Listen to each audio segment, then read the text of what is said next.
काकोटपुर विधानसभा प्रार्थी भाव मत भारतीय जनता पार्टी मनोनीत कर निश्चिंत रूपे भारतीय जनता पार्टी केन्द्रीय नेतृमंडली एवं राज्य नेतृमंडली समस्त मोर कृतज्ञता जनाऊँ। काकोटपुर विधानसभा निर्वाचन मंडली जनसाधारण माने जो आस्था प्रकट कर जहाँ सर्वे कर भारतीय जनता पार्टी निर्णय नहीं तेणु काकोटपुर जनसाधारण को मतलब मोर कृतज्ञता जनाऊँ बधाई। आपण कहले काकोटपुर नेता बीजेपी डिक्लेयर होता गोटे नेता बनी चलीगले एवं बीजेडी जे स्थिरीभूत होता तार टिकेट काटिदे राइट तार काकोटपुर विधानसभा निर्वाचन मंडली रे जो दल दीर्घ 40 वर्ष धरी शासन क्षमता रही जनता दलरू बिजु जनता दल पर्यंत संगठन उपर साधारण लोकों भरोसा ना विश्वास ना जहाँ फल कि अचानक आश्चर्यपूर्ण काम एमाने करते तेणु यहाँ नुआ कि नुहे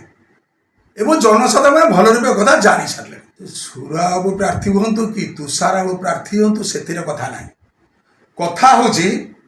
जेहेतु 40 वर्ष धरी गोटे दल गोटे परिवार दीर्घ दिन शासन क्षमता रही एवं काकोटपुर जमी अवहेलित अवस्था अच्छी अवहेलित अवस्था अच्छी सामान्य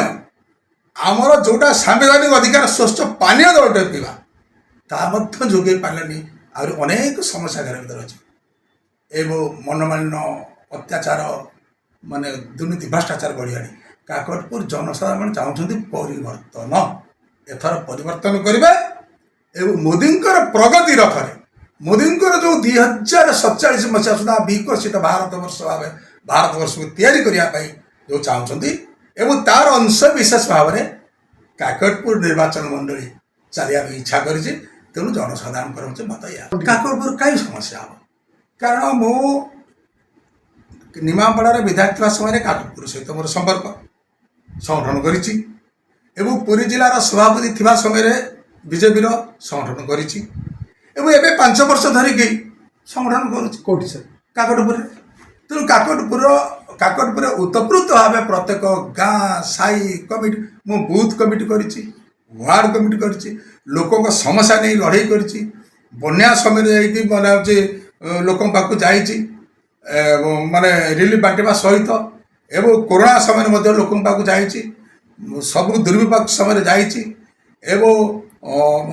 माने